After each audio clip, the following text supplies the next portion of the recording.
What's going on, Mr. RapNerd? I just got back from seeing the Blumhouse's newest PG-13 horror film called Imaginary. The story follows a woman named Jessica, played by DeWanda Wise, who moves back into her childhood house with her husband and his kids.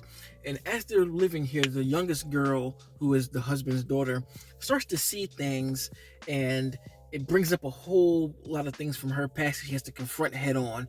The things she sees are kind of paranormal, so you can only imagine that would alarm a lot of people. So, if you heard what I said, that's a synopsis. This is a PG-13 Blumhouse movie. If you've seen a PG-13 Blumhouse movie, then you should know what to expect. And I'm only saying that because I find it funny seeing the reviews for this movie and the full outrage of everybody just going in. I mean, granted, you can do what you want to do. I ain't telling nobody they can't do what they want. It's your channel, your video. You can talk about what you want to talk about, but you know what to expect from these films. When it comes to Blumhouse, there are only a few movies that are PG-13 that actually are really, really good. The Insidious movies, Megan was good, and Mike Flanagan's Ouija Board Origins Evil.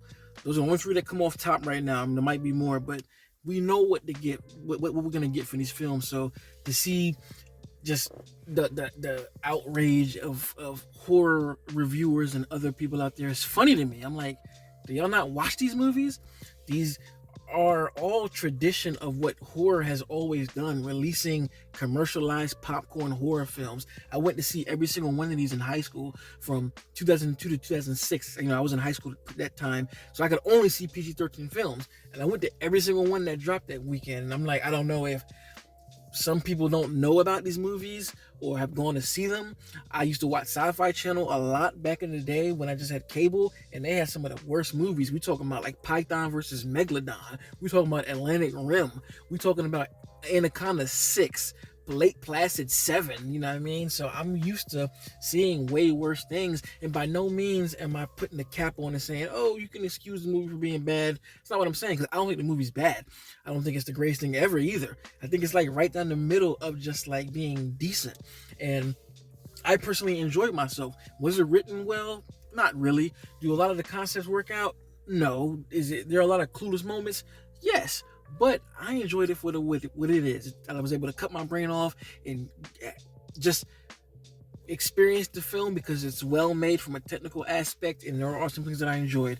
I really liked the way they played on the imaginary friend aspect throughout. And again, it's nothing new here because there are a ton of imaginary friends. One of the best ones that I can think of now was on Shudder, called Daniel's Not Real. That one was executed really, really well. And another one that just kind of released last year called The Puppet Man. It's not really imaginary friends, but it plays on this concept of like an invisible entity doing things and making people do things. That was way better, I'm saying that.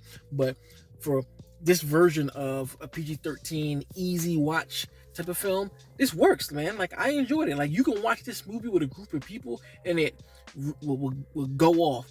And I think that's why I have a different view of these films, because I've gone to movie parties back in the day where a friend will have a movie party and they'll play specific types of movies amongst a bunch of people, and it's just a fun experience for a lot of people at one time. So this movie to me checks that box off. There are some really good jump scares.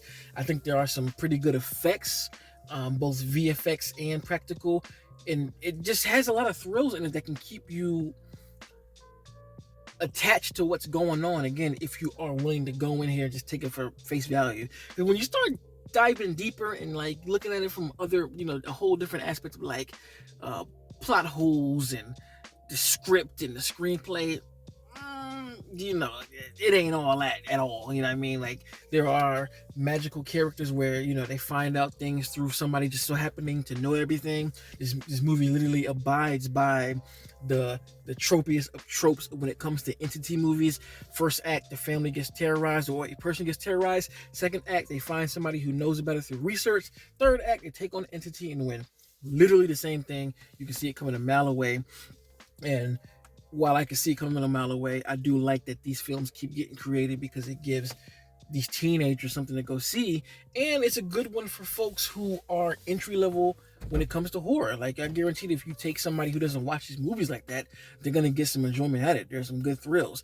There's some nice scares. One involving a teddy bear under a towel that really, really works well. And I think that part of that was in the trailer. So don't watch the trailer if you're interested. Shit spoils a lot, but it does it a few times, and I think it works out really, really well. I enjoy myself. Don't think it's the greatest thing ever. Don't think it's terrible, and I don't even know if I would recommend it for people who aren't into horror. Like, this is literally a movie that you're not going to find any enjoyment out of if you've had the same experience that I've had when it comes to, like, you know, watching B-roll horror films and bottom of the barrel shit. Honestly, like, I've joked with my friends all the time that I have shitty taste, and part of me believes that because of the way people were ranting about this movie, like it's something, you know, just unexpected, and they went in here thinking it was a masterpiece. I don't. I have my expectations tamed into a certain thing because I've seen movies like this over my life. So I'm not going in here grading them on the same scale that I would go see something like Infinity Pool or Pearl. Like, I know it's a different tier of movie, and I adjust how I experience it.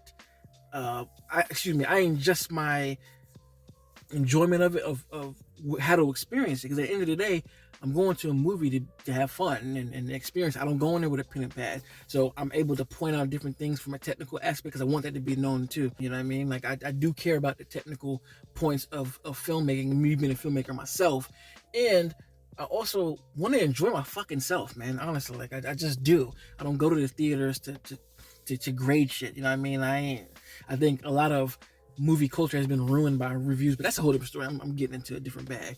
So all in all, I enjoy myself, but I would not recommend it to anyone. Honestly, I think if you want to watch it, you can go see it if you want the full experience in theaters, but it's not necessary. You can wait till it hits streaming, because with Blumhouse films, they hit streaming in a few weeks. It should be on VOD in about 2 weeks, so you can definitely wait on this if you want to. But I had some free time, figured I'd go to the movies and see it, so I enjoyed it for what it was. If you like this kind of content, make sure to like and subscribe. And if you already are subscribed, thank you. Until next time, peace. RapNerd Productions, no capping, that's word to mommy.